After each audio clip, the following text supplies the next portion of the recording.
السلام علیکم ناظرین، قسط نمبر 185 کے ٹریلر 1 میں خوش آمدید۔ ٹریلر کے شروعات میں عثمان صاحب بالا خاتون کو لے کر گھوڑے پر سوار ہوتے ہیں اور کہتے ہیں، تم جب تک میرے ساتھ ہو بالا، میں جس راستے پر چل رہا ہوں مجھے موت بھی نہیں ڈرا سکتی۔ وہ گھوڑے سے اترتے ہی ہیں کہ علاجہ وہاں پہنچتی ہے۔ اسے دیکھ کر بالا خاتون بہت زیادہ خوش ہوتی ہیں اور اسے پیار کرتے ہوئے کہتی ہیں، تمہاری وجہ سے ہم اپنے کھوئے ہوئے سے ایک ایک کر کے مل رہے ہیں عثمان۔ تو عثمان صاحب کہتے ہیں، ہم اپنی بیٹی سے بھی ملیں گے انشاءاللہ۔ دوسری طرف ہم دیکھتے ہیں کہ جنگل میں علاؤدین بازنطینیوں پہ ٹوٹ پڑتا ہے اور اس کی آواز گونجتی ہے، کوئی اور راستہ نہیں ہے اپنی بہن کا سراغ پانے کے لیے۔ لڑائی کے اختتام پہ وہ گنجا سے کہتا ہے، ہم آگ کے سال میں داخل ہوں گے۔ ادھر صوفیہ ہرستو کے ساتھ آگ کے سال پہنچتی ہے اور کہتی ہے، حلیمہ کی پرورش کرنے والی راہبہ کبھی نہیں بولے گی ہرستو۔ ساتھ ہی ہمیں راہبہ ایک طرف کھڑی دکھائی دیتی ہے۔ ہم دیکھتے ہیں کہ بازنطینی لباس میں ملبوس بالا خاتون بھی ان دونوں کی باتیں سن رہی ہوتی ہیں۔ پھر ہم دیکھتے ہیں کہ اگلے منظر میں بالا خاتون خواتین اور سپاہیوں کے ساتھ جنگل میں گھوڑا دوڑا رہی ہوتی ہیں اور ان کی آواز گونجتی ہے، حلیمہ میں آ رہی ہوں۔ ادھر منگول لباس میں ملبوس اورحان اور سپاہی منگولوں پہ حملہ کرنے کے لیے دوڑ پڑتے ہیں۔ کائی قبیلے میں حسن بے کے ترک سرداروں سے کہتی ہے،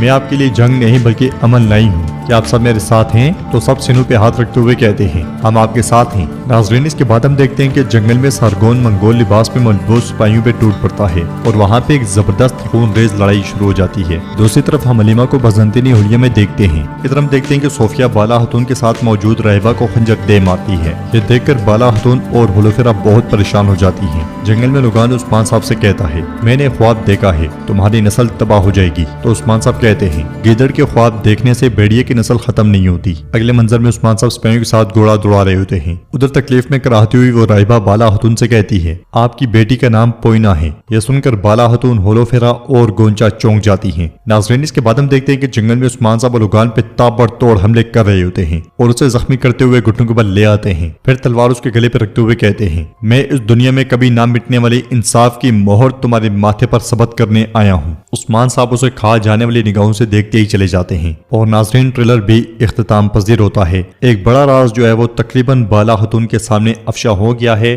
حلیمہ کا نام سامنے آ جانا۔ اب یہاں پہ کیا اولوگان کا بھی خاتمہ ہو جائے گا، یہ ہم جان سکیں گے نیکسٹ